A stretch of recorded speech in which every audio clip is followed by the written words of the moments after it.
Hello, this is Russell Moore, and sometimes on the show, what we like to do is to take questions from listeners. And I want to remind you, if you have a question about anything, something going on in your life, or a moral decision you're grappling with, what's the right thing to do, or a theological question, or a biblical question, or cultural question, whatever it is, send it to us at questions@russellmoore.com. Now, one thing I've noticed is there are a lot of people who write in with to say hi or to give recommendations for something to listen to or something to read, and they always apologize. I'm sorry I sent it to the questions address. That's just the name of it. We get all of it. So send to us whatever we need to see to And questions. we love to hear all of it. Yeah, I'd love to hear all of it at questions@russellmoore.com. Voice that you hear is our producer, Leslie Thompson. Leslie, I know that you are the keeper of the questions, and That's so I right. wonder, do we have one this week? Yes, I keep them in my grubby hands and I wait for our recording so that we can bring them out of the vault. And today we have a really interesting question from someone who shares your last name, actually, with so many Moores coming together at the same spot. There's so many of you. Hey Russell, my name is Andy Moore. I'm a carpenter in North Carolina, and my question is about writing. Writing's been a passion of mine for years, and it's not what I do for work, but it remains something that's very important to me and helps me process, helps me think, and even helps very much develop my faith. And I'm wondering what advice you may have for a aspiring amateur young writer with a young family in my early 30s. It can feel hard to give something more attention than what I make money from. I would love to hear what you think. Thanks so much. Thanks for your time and for taking the question. Oh, Andy, I love this. Andy, I love that you're a carpenter who writes, and that sounds familiar to me because I know somebody else who worked with the wood and told parables at the same time. So you're in good company there, in less good company with the last name, but in good company with the calling and the vocation. I would say that I can kind of tell, Leslie, by Andy's question, that he is not in the category of a lot of people that I hear from who ask a similar question. And here's what I mean. A lot of people, what they're asking really is, how do I become an author? Right. And so those are the people I'm usually like, just don't.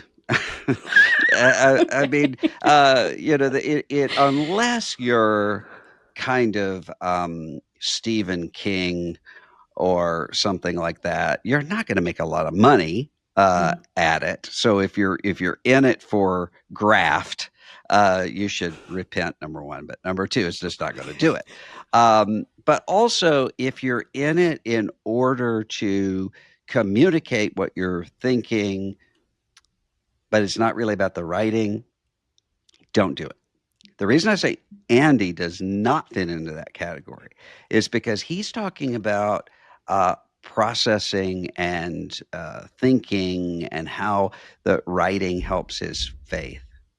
Okay, so that's the kind of writer you actually want to be an author. And so what I would say, Andy, is, you're in your early 30s, you have a young family, you have a job, and that's a really intense sort of time. But it's compensated by the fact that you're kind of at the height of your energy and powers here. So I would say take advantage of that. Don't say, well, I'll wait till things slow down and then I'll start writing. I would also say, if you're wanting to write, prioritize reading. So think of it like nutrition and exercise. You have to do both, but you're not going to be able to do the second without the first. So prioritize what's going in, and the more that you read, the more that you will you'll develop a sense of writing. You'll also sort of start to figure out your own voice and your own style. So I would say find some time, figure out whether writing is best for you at night or in the morning or whenever it is before work or after the kids have gone to bed, whatever it is, and write, but without at first any plans for anybody to really see it. Hmm. So, one of the things that was really helpful for me early on was someone recommended to me this morning pages idea. I just thought of morning pages when you said Yeah, that. did you? Yeah. That's what came to mind. Yes, It's yes. not something that I still do, but it was good for me at the beginning Hmm. because I could sit down and uh, write. And here's the thing, you can write without trying to think about who's going to see it. Now, that's especially on my mind because, as I mentioned in another episode here, I've been undertaking this project because I've realized that at night, for like that last period of time before bed, I have to sort of clear my mind, Hmm. and I know how I am, and that means I have to have something that occupies my mind a little bit, but not too much. And that's how I kind of, so what I've been doing is taking these old journals that I had written in, and I'm verbally dictating them Hmm. so that they're digital and a typed page. And so I can have them and so I can, search them one day, whatever I need to do with them. That has turned out to be a project because I've been weeks doing this, and it's literally thousands of pages, and I'm nowhere even close to halfway with Are these your all morning kinds of stuff. pages that you're? No, no, no, no. No. That's Okay. that's what I'm saying. Right. The thing that I've noticed is every time that I kind of stop a notebook and I start another one, I'm writing an apology for how long it's been since I wrote the last one every time. And I also am saying something like, and I just dictated one today where I was reading, I'm not sure if anybody's ever going to read this, but maybe my future self will. And so I'm talking about that. Well, see, that was the problem is Hmm. I was really focused on making sure that I sounded good for my future self. So it wouldn't be Right. something that's cringy and embarrassing, which meant it turned out being extra cringy and Right. extra embarrassing. It's a I was going to ask painful how that thing. went. Yes. But with Yes. morning pages, what I would do is by writing that out, um, I would make an agreement. Nobody's going to see this, and I'm not going to look at it again. And I'm just going to write about whatever comes to mind, a paragraph or two. That was actually really helpful. And so you can try that and see if that helps you to get going. And then beyond that, once you kind of get into the pattern of writing, in order to think. You talked about that. That's exactly, I know exactly what you mean. Exactly. I don't know what I think until I've written and kind of worked my way through it, and all the kind of subconscious, unconscious stuff starts to come up. So when you start to do that, when you get to a place where you start to think, okay, I think that I've got something to say, and I think that I've kind of figured out my own voice, then I say take the advice of Seth Godin, who talks about send this out to 10 people that you know and that you trust, and just say, what do you think? Now, what he says is we don't want to do that because what we want to do is that's because of fear. Because what you're afraid of is that those 10 people are going to say, this really isn't that good. Uh, that's okay. I mean, you actually want to know that. But if those 10 people start resonating with that, then you can start taking it another step. What I wouldn't do, you'll find these places that'll say, um, you know, uh, we'll publish your book, pay us this amount of money. That is Do not do that. That is not only is that going to it's a scam, to be honest, because everybody who actually knows publishing knows what that is, and it kind of takes advantage of people who think that they're actually doing something that they're not doing. So don't do that.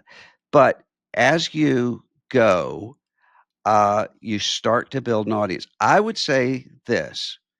Uh, I would talk to your church leadership once you kind of get going with this and say, I'm trying to cultivate what I think God has gifted me to do in writing. Are there things that you need, that we need here in the congregation in terms of writing? Yeah, what a great idea. And I mean, what that's going to do is it's going to focus you. It's also going to take away the procrastination that comes, because if you've got to get this written for your church, then you'll do it. And I think just carry on like that. And if God has gifted you that way, then later on things will happen. Here's the other thing: Andy should not worry at all about the fact that he has a primary vocation. Most writers do.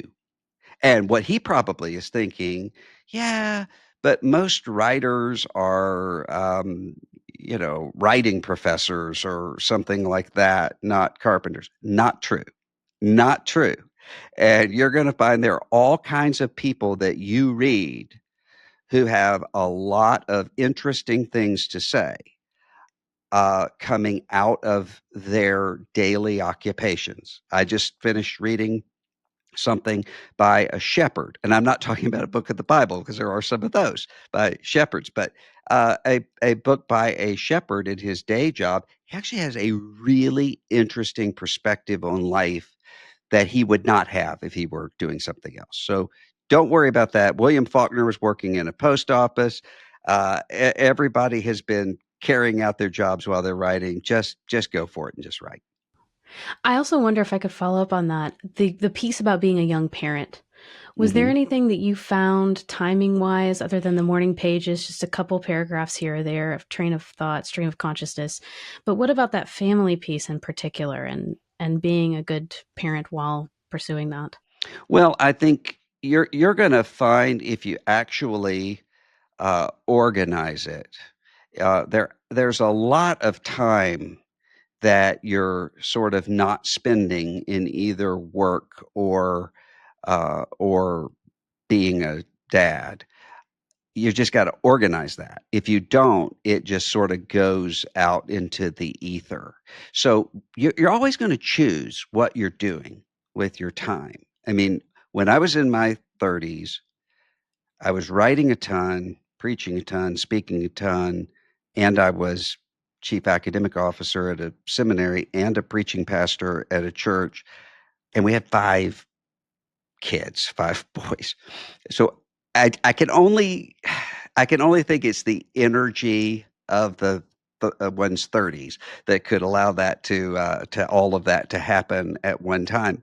But what that meant was I don't have other hobbies. I mean, I don't golf, I don't play pickleball, and it was COVID quarantine before we saw Lost. Oh my Seriously, like, goodness. Is that 10 20 years? years after, almost everything we saw way, way later because of that time. So you're just saying, I'm not gonna spend the evening after the kids have gone to bed, watching television. Hmm. That's what I'm not gonna uh, fritter it away on social media. Hmm. That's you're giving something up in order to do something you care about. I think Andrew Peterson talks about this in Adorning the Dark. Literally, it was Lost, where they were watching Lost, and then he had to start writing Wingfeather. And so he told Jamie, I'm not going to be able to watch Lost with you anymore. I didn't remember that. Yeah. Yeah. Yeah. Well, I love how Lost is the answer to all. Yeah, It's the thing people have to put down. and maybe the hidden metaphor there is the fact that it started off really great and ended up eh.